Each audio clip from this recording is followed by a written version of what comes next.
Hello friends, welcome to this online Ansys training brought to you by MeshMinds Creative Learning. As a part of this module, the first video will be a basic introduction to Ansys. In this, we'll be taking a look at what virtual analysis is all about and why Ansys is getting popular in the industry these days. So let's just get started. Okay, so first let us see what Ansys is. Ansys is a CAE simulation software which is used to test products for their durability, fluid motion on them, electromagnetics and many more. So what is a CAE simulation? So CAE softwares are basically computer aided engineering softwares. These softwares are simulation softwares used to carry out some kind of a simulation on a CAD model that has been created. So CAD stands for computer aided design and it is basically a designing software where 3D models get created. These models need to be analyzed for a particular criterion and that needs to be done with the help of a CAE software. So this is what we call a virtual analysis. For example, in the images here you can see different kinds of analysis being carried out. Here we have a kind of an explicit dynamics analysis being carried out. Here there's a CFD analysis being carried out. This is going to be a structural analysis and this is going to be a combustion modeling using CFD again, and this is an electromagnetics simulation, and everything has been carried out using Ansys. So time and again I have been using the word virtual analysis. So let us see what virtual analysis is all about. We have a component that has been created using a CAD model, and that model has to be tested for some criterion before it gets created into the real world, before it is being manufactured into the real world. So virtual analysis can be summarized as a computerized testing of a component to check if it satisfies a particular design target. For example, you can see here there's a Formula 1 car which has been modeled using in some particular CAD software, and then a fluid flow analysis has been carried out. So once that has been deemed fit and once it has been decided that it is satisfying a particular criterion, which is what I mean by design target, the product is ready for development and the final manufactured product comes into the product cycle. For example, if you can take a piston here, let us say that the engine manufacturer has actually come out with a new engine modification and so they are redesigning the piston. So they have a CAD model and then a thermal analysis has been carried out, and once it is decided that the piston is going to take the thermal loads and things like that, and once it has been deemed fit, the actual piston goes into manufacturing. So the virtual analysis is a very crucial step between conceptualizing the design into a product reality. So let's go ahead. Why is virtual analysis getting important these days? So as the computer technology has developed, virtual analysis has completely redefined the way product cycle actually works. Virtual prototypes eliminate the need of a real material model. So what happens is, in the earlier days, before the introduction of such powerful CAE softwares, manufacturers were going with real life solid model prototypes. So let us assume that we have something like a car or a light commercial vehicle here and a crash test is going on. Let us go back in time, that is in the previous generation where there was no virtual analysis. Just in case I have made a prototype, I do a crash test, and just in case my material actually fails and it doesn't meet the criteria, then I have to redesign it and again I have to recreate a virtual model. So this is really going to take a lot of time and money for the companies, and once the virtual analysis has been done, we will know which is the best design, and after that we can go for the virtual prototype, for the real model prototype. Virtual prototypes have not replaced the real model prototypes in real life, but the thing is that they have reduced the number of times the models are being created and tested. Thereby it reduces a lot of material. Fast and economical, that is, it is going to be time saving. The thing is, like, design is always an iterative process. While designing, we never reach the target at the first place. So we'll always have to come back a little bit in our calculation, redesign the component and retest it for a particular criteria. Let us say we have a member, structural member, and I'm going to design it to withstand a particular load.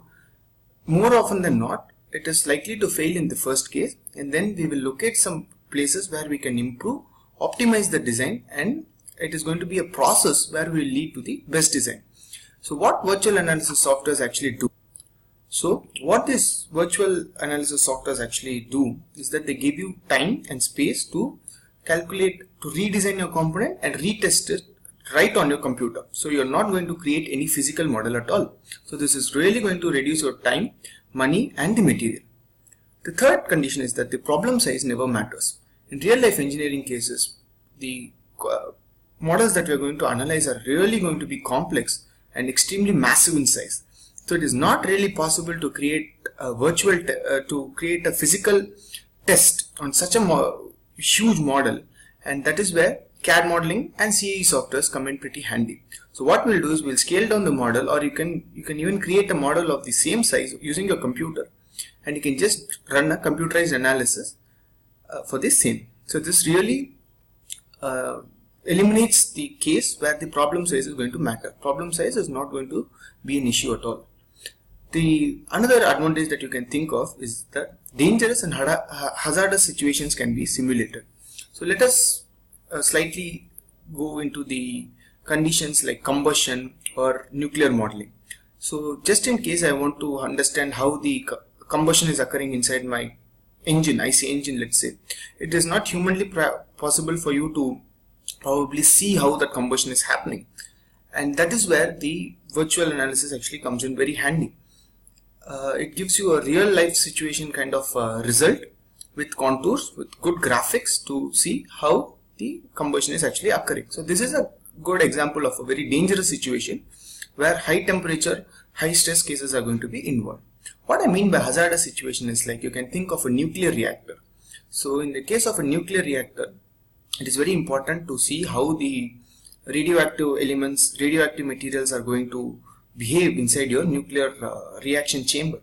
So in such cases, virtual analysis softwares like Ansys are really helpful in developing and simulating your models. And there are, as the common saying goes, behind every product that is being developed today, there is some kind of virtual analysis going on.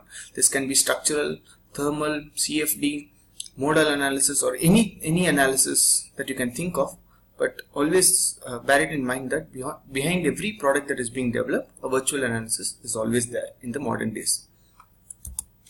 Okay, when we are talking about virtual analysis softwares, the market is actually flooded with n number of such CAE softwares. To name a few, you can think of HyperWorks, Ansys, Abacus, TarCCM, Nastran, Converge, and there are many such softwares. So why should we learn Ansys? Or in other words, why is Ansys more popular amongst all these softwares? Well, these are the reasons.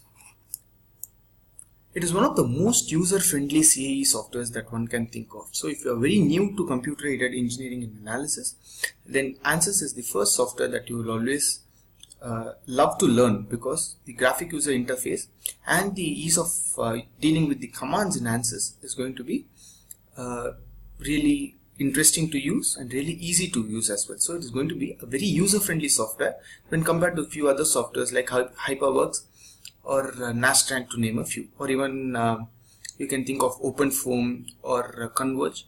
They are going to be a little more complex than Ansys. It's a multi-physics support environment. It has got a multi-physics support environment. So what do I mean by multi-physics? So let us try to explore it with the example. So let us think of a piston.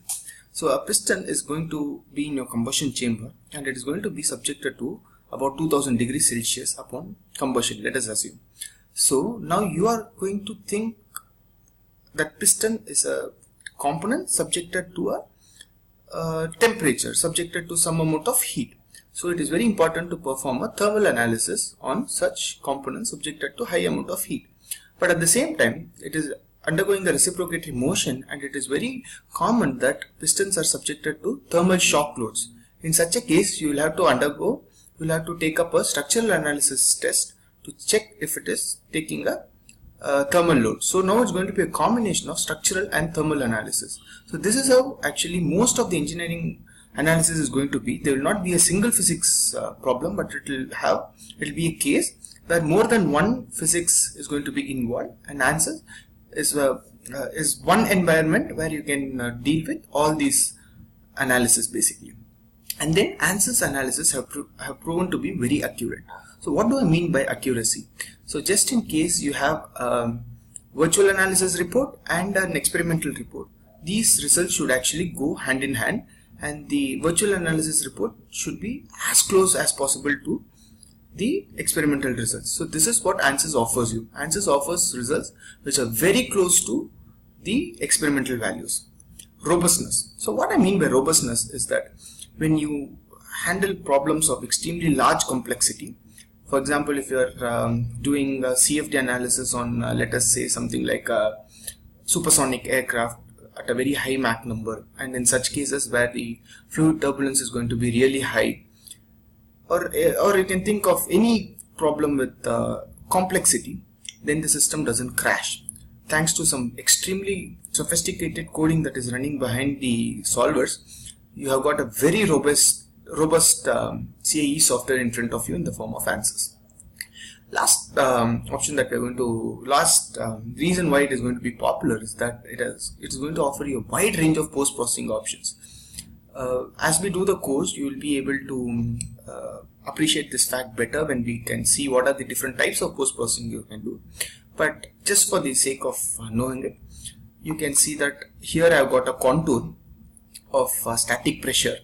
So this contour, which is actually a color map, can also be shown in the form of a streamline. If I can go back to some of the previous slides, yeah, these are actually called streamlines, just the lines which represent the fluid flow.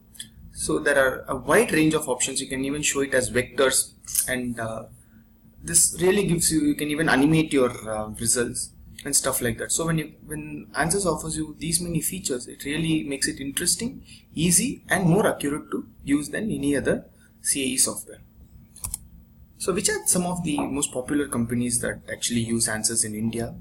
The two organizations which can be termed as the pride of our nation, ISRO and DRDO, extensively use Ansys for testing the supersonic aircrafts in the case of defense, and also for the launch vehicles by ISRO.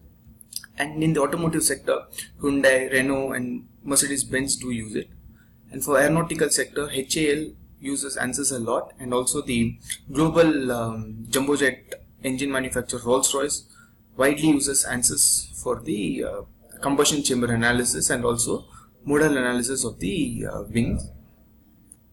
And Mahindra Electric also uses Ansys in the case of lithium-ion batteries, and I think in the case of calculating the motor fluxes and things like that. So it is actually using Ansys in the field of electromagnetics, and that is being done by Mahindra Electric.